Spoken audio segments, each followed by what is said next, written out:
Hi friends, welcome back to the internet cafe YouTube channel. இன்றைக்கி நம்ம அந்த வீடியோவில் எதை பற்றி பார்க்க போகிறோம் அப்படின்னா, ஸ்டாஃப் செலெக்ஷன் கமிஷன்லேருந்து வந்திருக்கக்கூடிய சூப்பரான ஒரு கவர்மெண்ட் ஜாப் ஆப்பர்ச்சுனிட்டி பார்த்தா இந்த வீடியோவில் பார்க்க போகிறோம். இந்த ஒரு ஜாப் ஆப்பர்ச்சுனிட்டி வந்து பார்த்தீங்கன்னா ஒரு சென்ட்ரல் கவர்மெண்ட் ஜாப்பு. ஸோ வீட்டில் இருந்துக்கிட்டே நீங்கள் வந்து ஆன்லைன் மூலிமா வந்து அப்ளை பண்ணிக்க முடியும். எந்த ஒரு ஃபீஸுமே இல்லாமல் நீங்கள் வந்து அப்ளை பண்ணிக்கலாம். எப்படி அப்ளை பண்ணுறது அப்படிங்கிறதையும் உங்களுக்கு நான் இந்த வீடியோ இன்ஃபார்ம் பண்ண போகிறேன். அது மட்டும் இல்லாமல் இந்த ஜாப்க்கு வந்து யாரெல்லாம் அப்ளை பண்ணலாம் அப்படிங்கிறதையும் நான் உங்களுக்கு இந்த வீடியோவில் வந்து ஷேர் பண்ண போகிறேன். ஸோ வீடியோ வந்து ஸ்கிப் பண்ணாமல் ஃபுல்லாக பாருங்கள். வீடியோக்குள்ளே போகிறதுக்கு முன்னாடி இப்போ தான் நம்ம சேனல் நீங்கள் ஃபர்ஸ்ட் டைம் பார்க்குறீங்க அப்படின்னா இந்த வீடியோக்கு கீழே இருக்கக்கூடிய சப்ஸ்கிரைப் பட்டனையும் பக்கத்தில் இருக்கக்கூடிய பெல் பட்டனை கிளிக் பண்ணி ஆளுங்கிறத எனேபிள் பண்ணிச்சுக்கோங்க. நம்ம சேனல் வந்து போடக்கூடிய ஒவ்வொரு ஜாப் ஆப்பர்ச்சுனிட்டி எல்லாமே நம்ம மிஸ் பண்ணாமல் பார்க்க முடியும். சரி வாங்க நண்பா, டேரெக்டாக வீடியோக்குள்ளே போகலாம். Okay fine. இன்றைக்கி நம்ம பார்க்க போகிற இந்த ஒரு ஆப்பர்ச்சுனிட்டி வந்து பார்த்திங்கன்னா central government job staff selection commission அப்படிங்கிற இந்த ஒரு டிபார்ட்மெண்ட்டில் தான் வந்து பார்த்தீங்கன்னா ஹையர் பண்ணுறாங்க. கிட்டத்தட்ட வந்து ஒரு 2065க்கு மேற்பட்ட போஸ்டிங் வந்து பார்த்தீங்கன்னா இப்போ வந்து ஆல் ஓவர் இந்தியாவில் வந்து அப்டேட் பண்ணியிருக்காங்க. நம்ம தமிழ்நாட்டிலுமே வந்து பார்த்தீங்கன்னா இந்த ஒரு டிபார்ட்மெண்ட் வந்து பார்த்தீங்கன்னா அவைலபிளாக இருக்குது அப்படிங்கிற மாதிரி வந்து சொல்லியிருக்காங்க. மினிமம் குவாலிஃபிகேஷன் வந்து நீங்கள் 10th பாஸ் பண்ணியிருந்தாலே போதும். இந்த ஒரு போஸ்டிங் வந்து அப்ளை பண்ணிக்கலாம். நீங்கள் 10th பாஸ் பண்ணியிருந்தாலும் okay, 12th degree, diploma, engineering, அதுக்கு மேலே நீங்கள் வந்து பார்த்தீங்கன்னா என்ன படிச்சிருந்தாலும் இந்த ஒரு போஸ்டிங் வந்து அப்ளை பண்ணிக்கலாம். இதுக்கான ஸ்டார்டிங் டேட் வந்து பார்த்தீங்கன்னா அப்ளிகேஷன் ஃபார்ம் ஓப்பன் பண்ணது 12/5, அதாவது போன மந்த் 5/12 தேதி வந்து ஓப்பன் ஆயிடுச்சு. லாஸ்ட் டேட் வந்து பார்த்தீங்கன்னா அதாவது அப்ளை பண்ணுறதுக்கு லாஸ்ட் டேட் வந்து பார்த்தீங்கன்னா உங்களுக்கு 13/6/2022 உங்களுக்கு வந்து பார்த்தீங்கன்னா க்ளோஸ் ஆகுது. ஓகேங்களா, அதையும் பார்த்துக்கோங்க. போஸ்ட் நேம் என்னென்ன போஸ்டிங் வந்து ஹையர் பண்ணுறாங்க அப்படின்னா multi tasking staff, library assistant, clerk, junior assistant, stenographer, lab assistant and மோர் அப்படிங்கிறதையும் உங்களுக்கு கொடுத்துருக்காங்க. டோட்டலாக வேகன்சி வந்து பார்த்தீங்கன்னா 2065 வேகன்சி வந்து இப்போ வந்து கரண்ட்டாக அப்டேட் பண்ணியிருக்காங்க. அதுக்கு மேலேயும் அப்டேட் பண்ணுறதுக்கு நிறைய சான்சஸ் வந்து பார்த்தீங்கன்னா அதிகமாக இருக்குது. மினிமம் குவாலிஃபிகேஷன் வந்து பார்த்தீங்கன்னா 10th டு எனி கிராஜுவேட்னு சொல்லிட்டு அப்டேட் வந்து பண்ணியிருக்காங்க. ஏஜ் லிமிட்டை பொறுத்த வரைக்கும் மினிமமாக, அதாவது குறைஞ்சபட்சமாக உங்களுடைய வயது வந்து பார்த்தீங்கன்னா 18 வயசுலேருந்து அதிகபட்சமாக 25, 27, 30 ஏஜ் ரிலாக்ஸேஷனுமே உங்களுக்கு வந்து இருக்குது. அந்தந்த கம்யூனிட்டிக்கு ஏற்ற மாதிரி கொடுத்துருக்காங்க. நீங்கள் ஃபுல்லாக தெரிஞ்சுக்கணும் அப்படின்னா நோட்டிஃபிகேஷன் தான் ஃபுல்லாக செக் பண்ணி பார்க்கணும். இதை பற்றி ஃபுல்லாக உங்களுக்கு நான் இன்ஃபார்ம் பண்ணேன் அப்படின்னா வீடியோ வந்து ரொம்ப லென்த்தாக போயிடும், நீங்களும் பார்க்க முடியாது. ஓகேங்களா, அதனால் யாரெல்லாம் அப்ளை பண்ண போகிறீங்களோ இந்த நோட்டிஃபிகேஷனாக 1 or 2 டைம்ஸ் வந்து நல்லா வந்து ரீட் பண்ணி பாருங்கள். நீங்கள் எந்த கம்யூனிட்டி கேட்டகரியில் வரீங்களோ, உங்களுக்கு எவ்வளோ ஏஜ் ரிலாக்ஸேஷன் கொடுத்துருக்காங்களோ அது எல்லாமே நீங்கள் வந்து பார்த்துக்கோங்க. எப்படி அப்ளை பண்ணுறது எல்லாமே ஒன் பை ஒன்னாக உங்களுக்கு இதில் வந்து ஸ்டெப் பை ஸ்டெப்பாக வந்து கொடுத்துருப்பாங்க. ஸோ வந்து ஃபுல்லாக வந்து பார்த்துக்கிட்டு அதுக்கப்புறம் நீங்கள் வந்து அப்ளை பண்ணுங்கள். சரிங்களா, இந்த இடத்துல வந்து பார்த்தீங்கன்னா வீடியோ கீழே டிஸ்கிரிப்ஷனில் வந்து பார்த்தீங்கன்னா லிங்க் கொடுத்துருக்கேன். அந்த ஸ்டாஃப் செலெக்ஷன் கமிஷன் அப்படிங்கிற இந்த வெப்சைட் லிங்க் கொடுத்துருக்கேன். ssc.nic.in அப்படிங்கிற இந்த வெப்சைட்டில் தான் போய்ட்டு நீங்கள் ஆன்லைனில் வந்து அப்ளை பண்ணுற மாதிரி இருக்கும். ஏற்கனவே இந்த வெப்சைட்டில் நீங்கள் ஏதாச்சும் ஒரு ஜாப்புக்கு வந்து அப்ளை பண்ணியிருந்தீங்க அப்படின்னா உங்களுக்கான யூசர் நேம் பாஸ்வேர்டு போட்டு நீங்கள் டேரெக்டாக உள்ளே போயிடலாம். உங்கள்கிட்ட யூசர் நேம் பாஸ்வேர்டு வந்து கிடையாது அப்படின்னு நினைக்கிறவங்க நியூ யூசர் ரிஜிஸ்டர் நவுன்னு சொல்லிட்டு ஒரு ஆப்ஷன் இருக்கும். இதை வந்து கிளிக் பண்ணுங்கள். இந்த இடத்துல உங்கள்கிட்ட டு யூ ஹேவ் ஆதார் நம்பரை வச்சு நீங்கள் வந்து ரிஜிஸ்டர் பண்ண போகிறீங்களா அப்படின்னு கேட்குது.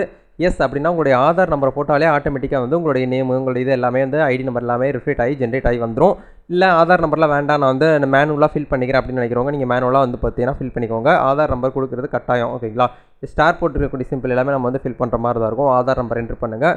ஆதார் நம்பர் அப்படியே வெரிஃபிகேஷன் பண்ணி முடிச்சுட்டு ஐடி வந்து கேட்குறாங்க. நீங்கள் எந்த ஐடியா வந்து கரெக்டாக டைப் ஆஃப் ஐடி கேட்குது அதையும் வந்து கரெக்டாக கொடுத்து முடிச்சதுக்கப்புறம் உங்களுடைய பேர், உங்களுடைய நேம் வந்து வெரிஃபை பண்ணுவாங்க. வெரிஃபை பண்ணிவிட்டு நீங்கள் ஏதாவது சேஞ்ச் பண்ணணும்னா இந்த இடத்துல வந்து பார்த்தீங்கன்னா ஆல்ரெடி உங்கள் பேர் வந்து சேஞ்ச் பண்ணியிருக்கீங்களான்னு கேட்குறாங்க. நீங்கள் பண்ணியிருந்தீங்கன்னா எஸ் கொடுங்க, ஏன்னா வந்து நோ அப்படின்னு சொல்லிட்டு கொடுத்துட்டு உங்களுடைய ஃபாதர் நேம் வெரிஃபை பண்ணிக்கோங்க. மதர் நேம் வெரிஃபை பண்ணிவிட்டு உங்களுடைய டேட் ஆஃப் பர்த் கேட்குறாங்க. டேட் ஆஃப் பர்த்தையும் வெரிஃபை பண்ணிக்கோங்க. பண்ணி முடிச்சுட்டு, அதாவது நீங்கள் 10th வந்து பார்த்தீங்கன்னா இந்த எக்ஸாமினேஷன் டீட்டெயில்ஸ் வந்து கேட்குறாங்க. 10th நீங்கள் என்ன இதில் படிச்சிங்க, ஸ்டேட் போர்டில் படிச்சிங்களா, இல்லை சென்ட்ரல் போர்டில் படிச்சிங்களா, இல்லை மெட்ரிகுலேஷனில் படிச்சிங்களான்னு சொல்லிட்டு கேட்குறாங்க. நம்ம வந்து பார்த்தீங்கன்னா மோஸ்ட்லி வந்து பார்த்தீங்கன்னா எல்லாருமே state board, Tamil Nadu state board அப்படிங்கிறனால ஸ்டேட் போர்டுன்னு சொல்லிட்டு கீழே வந்து கொடுத்துருப்பாங்க. அதை நீங்கள் வந்து பார்த்துக்கோங்க. இந்த இடத்துல வந்து டி அப்படிங்கிற சைடில் வந்தீங்கனாலே உங்களுக்கு வந்து தமிழ்நாடு அப்படின்னு சொல்லிட்டு இந்த இடத்துல இருக்குது. Tamil Nadu board of secondary education அப்படிங்கிறது தான் நம்ம வந்து நீங்கள் பேசிக்காக தமிழ் மீடியத்தில் படிச்சிருந்தீங்க அப்படின்னா இதுதான் நம்ம செலக்ட் பண்ணணும். அதுவுமே நீங்கள் வந்து வெரிஃபை பண்ணிக்கோங்க. ஓகேங்களா, அது அப்படியே 2 டைம்ஸாக நீங்கள் வந்து வெரிஃபை பண்ணணும். இந்த இடத்துல இருக்குது பாருங்கள். வெரிஃபை பண்ணி முடிச்சுட்டு உங்களுக்கான ரோல் நம்பர் 10th உங்களுடைய ரோல் நம்பர், உங்களுடைய டிசி மார்க் ஷீட்டாக ரெடியாக எடுத்து வச்சுக்கிட்டு இதுக்கு வந்து அப்ளை பண்ணணும். ஓகேங்களா, அந்த ரோல் நம்பர் வந்து என்ட்ரு பண்ணுங்கள். அதே ரோல் நம்பர் வந்து வெரிஃபை பண்ணிவிட்டு நீங்கள் எந்த இயரில் வந்து 10th முடிச்சிங்களோ அதை கேட்குறாங்க. அந்த 10th வந்து கரெக்டாக வந்து பார்த்தீங்கன்னா எந்த இயரில் பாஸ் பண்ணீங்களோ அந்த இயரை கொடுத்து முடிச்சு ஜெண்டர் வந்து நீங்கள் மேலா ஃபீமேலான்னு கேட்குறாங்க. அதேமாதிரி வெரிஃபை பண்ணி முடிச்சுட்டு லெவல் ஆஃப் எஜுகேஷன் குவாலிஃபிகேஷன் ஹையஸ்ட்டாக நீங்கள் என்ன படிச்சிருக்கீங்கன்னு கேட்குறாங்க. அதாவது நீங்கள் 10th மட்டும் தான் படிச்சிருக்கீங்க அப்படின்னா 10th கொடுங்க. இல்லை ஹையர் செகண்டரி படிச்சிருக்கீங்க அப்படின்னா 10th 12th கொடுக்கலாம். இல்லை டிப்ளமோ, கிராஜுவேட் இருக்குது, போஸ்ட் கிராஜுவேட், PhD வரைக்கும் இருக்குது. நீங்கள் இதில் என்ன படிச்சிருக்கீங்களோ அதை நீங்கள் கரெக்டாக வந்து கொடுத்துக்கோங்க. இப்போ வந்து கிராஜுவேஷன் அப்படின்னு சொல்லிட்டு கொடுத்துட்டேன். உங்களுடைய கான்டாக்ட் நம்பர், உங்களுடைய ஃபோன் நம்பர் கேட்குறாங்க. உங்களுடைய ஃபோன் நம்பர் அப்படியே வெரிஃபை பண்ண சொல்கிறாங்க. உங்களுடைய இமெயில் ஐடி வெரிஃபை பண்ண சொல்கிறாங்க.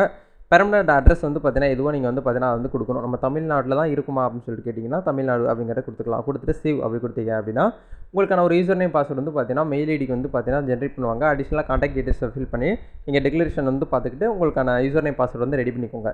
இப்போ நம்ம பண்ணது எல்லாமே வந்து பார்த்தீங்கன்னா இந்த போஸ்டிங்க்கு நம்ம வந்து அப்ளை பண்ணுறது கிடையாது. நல்லா கவனிக்கணும். இந்த ssc.nic.in இந்த ஸ்டாஃப் செலெக்ஷன் கமிஷன் அப்படிங்கிற ஒரு வெப்சைட்டில் நம்ம ஒரு லாகின் ஐடி தான் நம்ம வந்து கிரியேட் பண்ணுறோமே தவிர இந்த ஜாபுக்கு நம்ம வந்து இன்னும் அப்ளை பண்ணவே இல்லை. ஓகேங்களா? அதனால் கவனமாக பார்த்துக்கோங்க.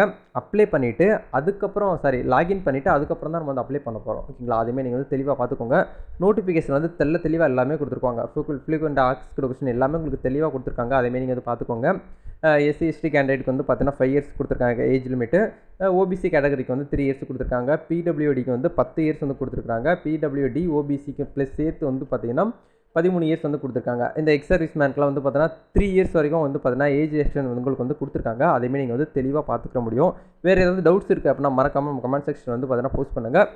நெக்ஸ்ட் ஒரு வீடியோவில் மீட் பண்ணலாம். கண்டிப்பாக இந்த ஒரு வீடியோ உங்களுக்கு ரொம்ப யூஸ்ஃபுல்லாக இருக்கும்னு நினைக்கிறேன். இந்த வீடியோ பிடிச்சிருந்தா லைக் பண்ணுங்கள். இந்த வீடியோவை உங்கள் ஃப்ரெண்ட்ஸ் எல்லாருக்கும் ஷேர் பண்ணுங்கள். நீங்கள் நெக்ஸ்ட் எந்த மாதிரி ஜாப் வந்து சர்ச் பண்ணிட்டு இருக்கீங்கிறத கமெண்ட் பண்ணுங்கள். நம்ம சேனல் ப்ரீவியஸ் வீடியோஸ்லாம் போய் பாருங்கள். நிறைய ஒர்க் ஃப்ரம் ஹோம் ஜாப் ஆப்பர்ச்சுனிட்டிலாம் ரீசெண்ட் டேஸில் வந்து பார்த்தீங்கன்னா நல்ல ஒரு ரெஸ்பான்ஸ் வந்துட்டு இருக்குது. நம்ம சப்ஸ்கிரைபர் நிறைய பேர் வந்து பார்த்தீங்கன்னா உள்ளே வந்து ஒவ்வொரு கம்பெனிக்குள்ளேயும் போய் வந்து பார்த்தீங்கன்னா ஒர்க் பண்ண ஸ்டார்ட் பண்ணிட்டாங்க. ஓகேங்களா? இப்போ ரீசெண்ட் டேஸில் வந்து பார்த்தீங்கன்னா கேப்ஜெமினி அப்படிங்கிற ஒரு ஐடி கம்பெனியில் வந்து பார்த்தீங்கன்னா மும்பையில் நடந்துட்டு இருக்கக்கூடிய ஒரு ஈவெண்ட்டெல்லாம் ஃபோட்டோ எடுத்து நமக்கு வந்து அனுப்பிச்சி வச்சுருந்தாங்க. இது எல்லாமே நீங்கள் வந்து பார்க்கணும் அப்படின்னா கண்டிப்பாக நம்ம டெலிகிராம் சேனலில் வந்து ஜாயின் பண்ணிக்கோங்க. கண்டிப்பாக அதில் வந்து உங்களுக்கு லேட்டஸ்ட் ஜாப் ஆப்பர்ச்சுனிட்டி, டிஎன்பிசிலேருந்து வந்திருக்கக்கூடிய ஜாப் ஆப்பர்ச்சுனிட்டி, ஸ்டடி மெட்டீரியல்ஸ் எல்லாமே உங்களுக்கு அந்த டெலிகிராம் சேனலில் கிடைக்கும். அதுக்கான லிங்க்ஸ் எல்லாமே டிஸ்கிரிப்ஷனில் கொடுத்துருக்கேன். செக் பண்ணி பாருங்கள். நெக்ஸ்ட் வீடியோவில் மீட் பண்ணலாம். All the best. God bless you.